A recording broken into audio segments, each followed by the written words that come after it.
My wife sent me a message. I'm filing for divorce. From this point forward, speak only through my attorney. I answered with a simple, understood. Then I shut down her credit cards, discontinued all financial support, and within 72 hours, her lawyer was desperately trying to reach me. Here's the full story. I'm a 42-year-old man, and honestly, I'm still absorbing everything that happened. It feels like I'm functioning on autopilot. A strange, calm numbness. 3 days earlier, Tuesday afternoon, I was buried in spreadsheets at work when my phone lit up. It was my wife, Olivia, 39. Her message was short and cutting. Ethan, I'm done. I want a divorce. From now on, communicate only through my attorney, Mr. Peterson. His information will follow. Just like that. 15 years of marriage ended through a text message. No warning signs. We had dinner together the night before, talked about weekend plans, TV shows, normal married life stuff. Nothing at all suggested she was preparing to blow up our life. I stared at the screen for several minutes. Shock, pain, anger. They were there, simmering, but strangely distant. What took over instead was a cold sense of clarity. She wanted everything handled through lawyers. No personal communication. Fine. I would give her exactly what she asked for. My reply was simple. Understood. Once I sent that, practicality clicked in. If everything was now legal only, then our informal marital arrangements were instantly irrelevant. We've always kept most of our finances separate day-to-day accounts, spending money, personal budgets. My parents' ugly divorce taught me that early. She had her checking account. I had mine. Credit cards, though? Olivia had authorized user cards on my accounts. Not joint cards, just extensions I allowed her to use. I opened my banking app, went to the card settings, cancelled every card with her name attached, and removed her access. Seconds later, done. I also transferred a monthly discretionary allowance to her personal account, a courtesy we agreed on years ago. Since she required lawyer-only communication now, all informal agreements ceased. I cancelled the recurring transfer immediately, shared streaming services under my name, logged out every device, changed every password. She wanted independence and legal barriers. She could pay for her own Netflix now. The car she drove was leased under my name and insured under my policy. I didn't kill the insurance right away, too reckless, but I made a note to discuss transferring or terminating the lease with my attorney. The gas card for that car was tied to the cancelled credit account anyway, so it was already useless. This wasn't revenge. It was simply adapting to the reality she explicitly created. If she wanted purely legal structure, then everything moved into that category. An hour later, I received an email with her lawyer's information. I forwarded it to Ms. Cole, a highly recommended divorce attorney from a co-worker. I wrote to Ms. Cole, "My wife has demanded that all communication go through lawyers. I am complying. I need immediate advice on next steps, asset protection, and a retainer."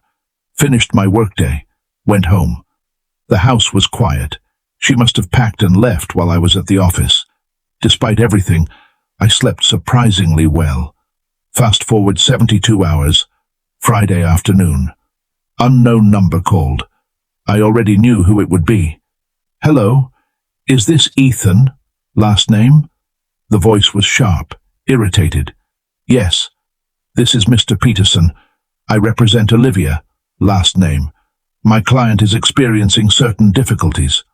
"All right," I said evenly. Her cards were declined. Her funds appear to have been cut without notice. This is extremely irregular. Financial equilibrium is normally maintained during a separation. "Mr. Peterson," I replied, calm as glass. "On Tuesday, my wife informed me she wanted a divorce and insisted that all communication go through you. I respected that. Our informal arrangements automatically ended the moment she ended the marriage through a text message. Any future financial support must be handled legally through you and my attorney, Ms. Cole." There was a pause, papers shuffling. "Nevertheless, she requires access to money immediately. She needs essentials. Housing." "Housing?" I asked. Where is she staying? That isn't relevant. You're telling me she needs emergency funds, but I don't even know where she is living. You acted in bad faith, he snapped, cutting her off without warning. Mr. Peterson, I interrupted. My wife unilaterally terminated our relationship and imposed a legal-only rule. She eliminated the trust-based status quo. I am simply complying with her instruction. Any support from this point forward must be formalized, not handled through panicked phone calls about credit cards that were never hers in the first place. Another long silence. My client will seek temporary emergency relief, he finally said, stiff and frustrated. That is her right, I answered. Please direct all filings to my attorney, Ms. Cole. You have her information. Yes, he said curtly. Good. As per my wife's directive, this conversation is now concluded. Have a good day. I hung up. Only then did the adrenaline hit. My hands shook a little, but I also felt something like validation. She wanted cold and legal. She was getting cold and legal. This was only the beginning. A full week has passed since Olivia sent that text. Things escalated quickly, just as I expected. Thank you to everyone who messaged or commented. It helped to know I wasn't losing my mind. Ms. Cole responded the same day Mr. Peterson called. She's sharp. She confirmed my actions were entirely reasonable given the wording of Olivia's message. Her advice was simple. Document absolutely everything. Mr. Peterson's first legal move arrived Monday morning, a formal request for emergency temporary spousal support along with exclusive use of our marital home, which Olivia had already vacated. The number he proposed was absurd. He essentially wanted me to bankroll her former lifestyle, plus pay for a new place to live, plus cover her legal fees. The entitlement was almost impressive. Ms. Cole replied by proposing a much lower temporary support figure based strictly on actual necessities rather than wishful thinking. She also emphasized that Olivia had left the home voluntarily and highlighted that all of my actions were direct consequences of Olivia imposing a lawyers-only rule. That's when the personal attacks began. Olivia's best friend, Haley, called Wednesday night. I answered, stupidly hoping it might be productive. "Ethan, what the hell is wrong with you?" she yelled immediately. "Hello to you too, Haley." "Don't Haley me. Olivia's sleeping on my couch. You've left her with nothing. She can't even buy groceries. You've basically made her homeless." "Haley," I said slowly. "Olivia demanded a divorce by text and required that all communication be done through her lawyer. I followed her instructions.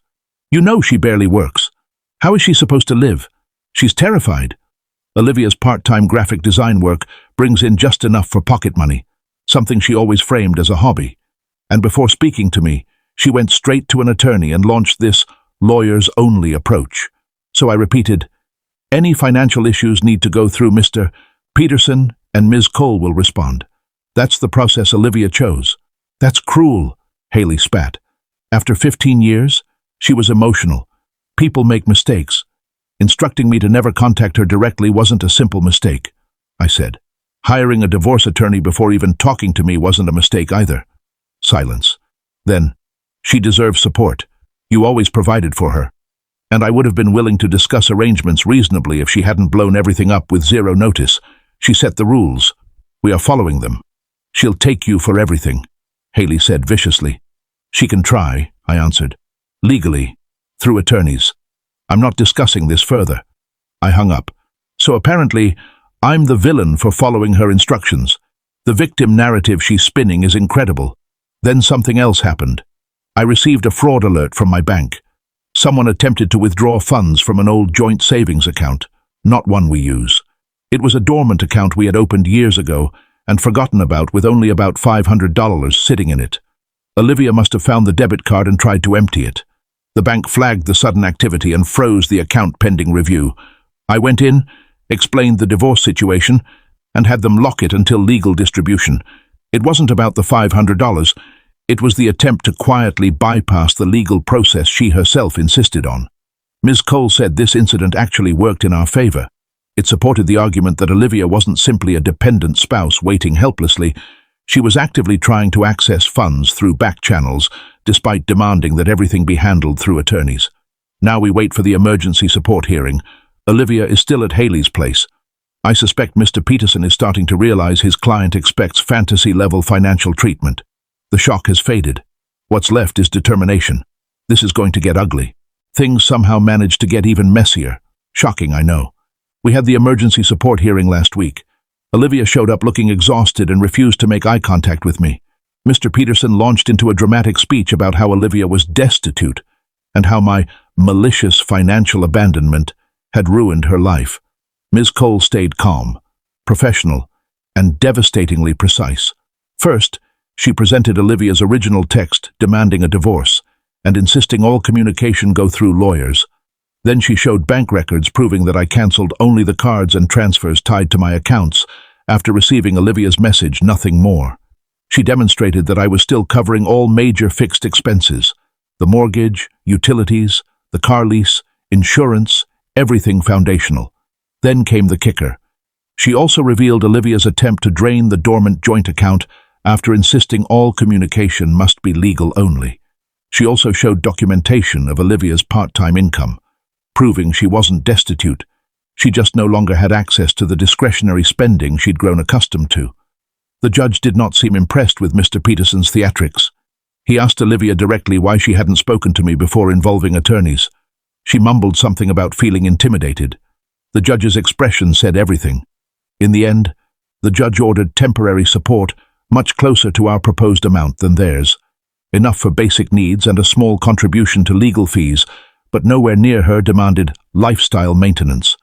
The judge even noted that Olivia's own actions had contributed to her current situation. It felt like a small victory, but they were just getting started. The dirty tactics begin.